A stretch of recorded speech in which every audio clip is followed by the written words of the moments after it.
अस्सलाम वालेकुम, this is Mohammad Usman और आज का जो हमारा टॉपिक है वो है ether, it's preparation and it's reaction. तो इससे पहले हम बातें कर रहे थे अल्कोहल के बारे में हमने बात की और हमने फिनोल के बारे में बात की। तो आज हम बात करेंगे ईथर के बारे में। तो हमने देखा था कि जो फिनोल और अल्कोहल होते हैं वो वाटर के ही डेरिवेटिव होते हैं। इसी तरह ईथर भी क्या है, वाटर का डेरिवेटिव है। कैसे है, आपने करना है वाटर के दोनों एच को रिप्लेस कर देना है किससे, आर ग्रुप के साथ। ठीक है, वाटर के दोनों ग्रुप एच ग्रुप को किससे रिप्लेस करना है, आर ग्रुप के साथ। तो ये आपके पास आर ओ आर क्या हो जाती है, ईथर हो जाती है। जैसे ये आर आपके पास मिथाइल हो सकता है, ठीक है, तो इसको आप बोलोगे डाई मिथाइल ईथर। और अगर ये आपके पास C2H5OCH3 है तो ये होगी फिर आपके पास, ये इथाइल है, ये क्या है मिथाइल, इथाइल मिथाइल ईथर। ठीक है, ये मतलब ये आपके पास सिमेट्रिकल थी कि ऑक्सीजन के इस साइड पे जो चेन है और ऑक्सीजन के इस साइड पे जो चेन है वो क्या है, बिल्कुल सेम है। और यहाँ पे क्या है, ऑक्सीजन के एक साइड पे चेन 2 कार्बन वाली है, एक साइड पे क्या है, सिर्फ 1 ही कार्बन वाली है। तो इसको बोलते हैं अनसिमेट्रिकल ईथर। ठीक है ना, ईथर 2 तरह की होती हैं, एक सिमेट्रिकल और एक अनसिमेट्रिकल। सिमेट्रिकल में क्या होता है, ऑक्सीजन के दोनों साइडों पे सेम चेन होती है, और अनसिमेट्रिकल में क्या होता है, ऑक्सीजन के दोनों साइडों पे चेन क्या होती है, डिफरेंट होती है। ठीक है, तो ये आपके पास था ईथर का।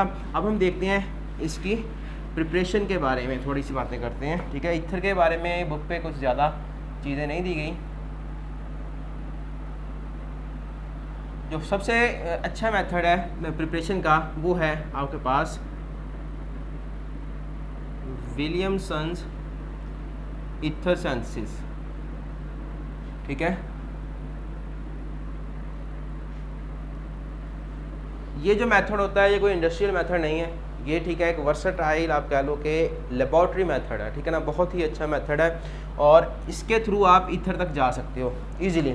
कैसे, क्योंकि मैंने कहा ये लेबॉर्ट्री मेथड है तो इसमें इनके लैब के अंदर जो चीज़ आपको इजीली अवेलेबल है उसी से आप ईथर बनाओगे। ठीक है, तो बच्चों लैब के अंदर अल्कोहल, इथाइल अल्कोहल आपके पास या मिथाइल अल्कोहल इजीली अवेलेबल होती है ना। तो आपने करना है इथाइल अल्कोहल को उठा लेना है। ठीक है, यही होती है इथाइल अल्कोहल C2H5OH। इसका आपने रिएक्शन करवाना है सोडियम मेटल के साथ। किसके साथ, सोडियम मेटल के साथ।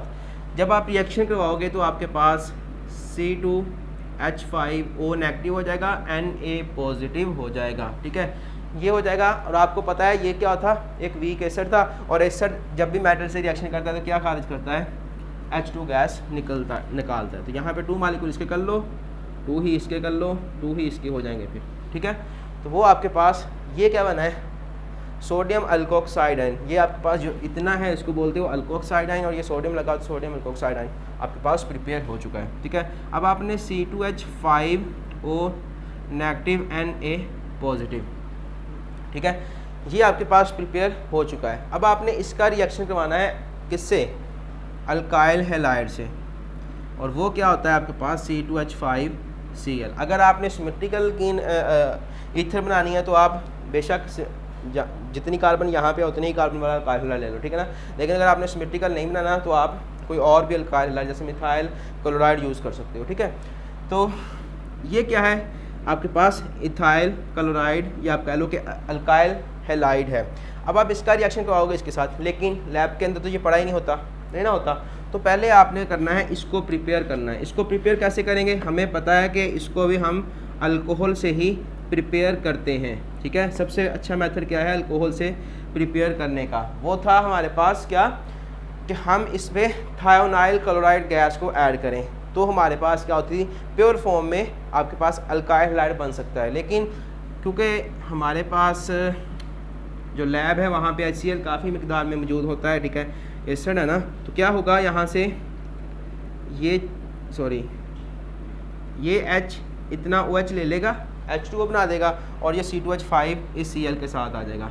ठीक है, C2H5Cl हो जाएगा प्लस H2O।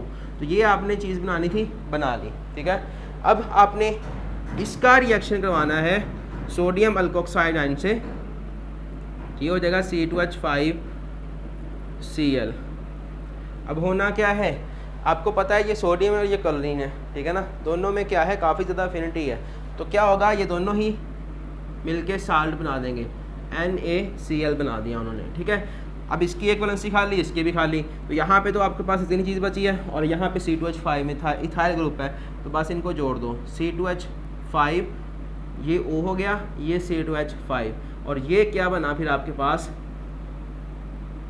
ईथर बन गई है, ठीक है ना। तो इस तरह से ये सारा रिएक्शन होता है। सबसे पहले आपके पास अल्कोहल होती है, आप अल्कोहल का रिएक्शन करवाते हो, इसके साथ सोडियम मेटल है, सोडियम भी आपके पास लैब के अंदर इजीली अवेलेबल होती है, तो आप कहाँ पे जाते हो, सोडियम अल्कोक्साइड आयन पे। असल में हमने सोडियम क्यों ऐड की है, इसको एक्टिवेट करने के लिए, ठीक है ना। अल्कोहल की रिएक्टिविटी कम थी, उसको एक्टिवेट करने के लिए हमने ऑक्सीजन पे नेगेटिव और सोडियम पे पॉजिटिव ले आए हैं, ठीक है ना। अब ये जो नेगेटिव है ये इजीली क्या कर सकता है, अटैक कर सकता है किस पे, इस अल्काइल हैलाइड के ऊपर। कैसे, देखना ज़रा, यहाँ पे पार्शियल नेगेटिव था, ठीक है ना, तो यहाँ पे इस जो कार्बन होगी ये वाली जो ठीक इसके साथ जुड़ी थी, उसके ऊपर क्या होगा, पार्शियल पॉजिटिव, तो यहाँ से नेगेटिव इस partial positive pay easily attack कर लेगा, ठीक है। तो इस तरह से ये सारा रिएक्शन होता है। अल्काइल हैलाइड भी आपने कहाँ से लेना है, अल्कोहल से ही बनाना है, तो इसको आप बोलते हो विलियमसन ईथर सिंथेसिस। इस तरह से ये आप सिंथेसाइज कर सकते हो ईथर को। जो सेकंड मेथड है वो भी क्या है, अल्काइल हैलाइड से ही आप ईथर तक जाओगे। कैसे जाना है, आपने अल्काइल हैलाइड को यूज़ करना है, ठीक है, और इसका रिएक्शन करवाना है आपने सिल्वर ऑक्साइड के साथ, Ag2O के साथ। हीट करेंगे इसको थोड़ा सा आप, तो क्या होगा, आप ईथर तक पहुंच जाओगे। ये जो O है वो इसके अंदर आपने ऐड कर देना है, तो ये हो जाएगा C2H5O C2H5, ठीक है। ये भी क्या बनेगा, डाई इथाइल ईथर आपके पास बन चुकी है। और साथ में बाकी क्या चीज़ें बनेंगी फिर, AgCl हो जाएगा, ठीक है। अब यहाँ पे 2 इथाइल ग्रुप नज़र आ रहे हैं, तो यहाँ पे भी 2 कर लो, ठीक है ना। और यहाँ पे एक Cl था, यहाँ पे Ag2 थे, यहाँ पे Cl 1 है, Ag 1 है, तो यहाँ पे भी 2 कर लो, ठीक है ना। अब आपकी इक्वेशन क्या हो गई है, बैलेंस हो गई, ठीक है। तो इस तरह से ये 2 मेथड थे। ये सेकंड मेथड था हमारे पास प्रिपरेशन का, जिसमें हम क्या करते हैं, अल्काइल हैलाइड का रिएक्शन करवाते हैं Ag2O के साथ और हीट करते हैं, तो आपको ईथर मिलती है, ठीक है। सिमेट्रिकल ईथर हासिल होती है इस रिएक्शन के नतीजे में आपके पास। तो नेक्स्ट हम इसके रिएक्शंस की बात करते हैं और थोड़ी सी रिएक्टिविटी पे भी बात कर लेते हैं। तो आपको ईथर का स्ट्रक्चर देख के क्या लगता है, ये मेरे पास है ईथर ROR, ठीक है, इधर भी कार्बन इधर भी कार्बन, सेंटर में क्या है, ऑक्सीजन। तो क्या होगा, ये ऑक्सीजन को एक्टिवेट नहीं होने देगा, ठीक है ना। दोनों कार्बन्स क्या करेंगी, एक्टिवेट नहीं होने देंगी। मतलब ये क्या होते हैं, ईथर जो होते हैं वो आपके पास लेस रिएक्टिव क्लास है, इतनी ज़्यादा लेस रिएक्टिव क्लास है कि आप इस पर बेस ऐड करते जाओ NaOH, ठीक है ना। बेस का कुछ नहीं कर सकती, बेस के साथ ये रिएक्शन नहीं करेगा।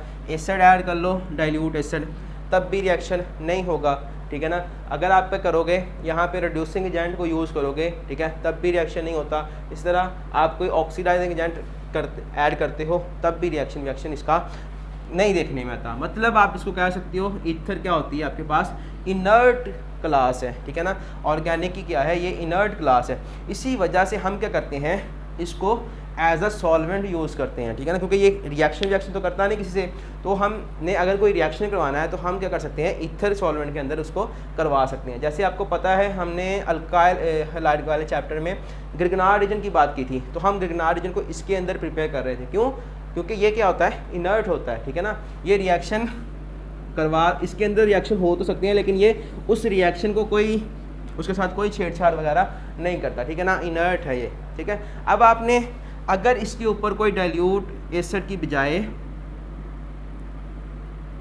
कोई स्ट्रॉन्ग एसिड या आप कह लो कंसनट्रेटेड एसिड ऐड कर दिया है, ठीक है ना, कंसनट्रेटेड HI ऐड किया है। HI क्या होता है, स्ट्रॉन्ग एसिड होता है, क्योंकि इसकी जो कॉन्जुगेट बेस बनती है इनएक्टिव, वो बहुत ज़्यादा स्टेबल होती है, इसी वजह से एक स्ट्रॉन्ग एसिड है। तो जब आप HI को कंसनट्रेटेड फॉर्म में इसके साथ रिएक्शन करवाते हो ईथर के साथ, तो बच्चों ईथर इतनी भी गई कि नहीं कि रिएक्शन ना करे, इसके पास ऑक्सीजन है, ठीक है ना। तो ऑक्सीजन क्या करती है, यहाँ पे इसके ऊपर पार्शियल नेगेटिव है, यहाँ पे पार्शियल पॉजिटिव है, तो ये अटैक कर देगा हाइड्रोजन पे। तो आपको क्या मिलने वाला है, आपको ये चीज़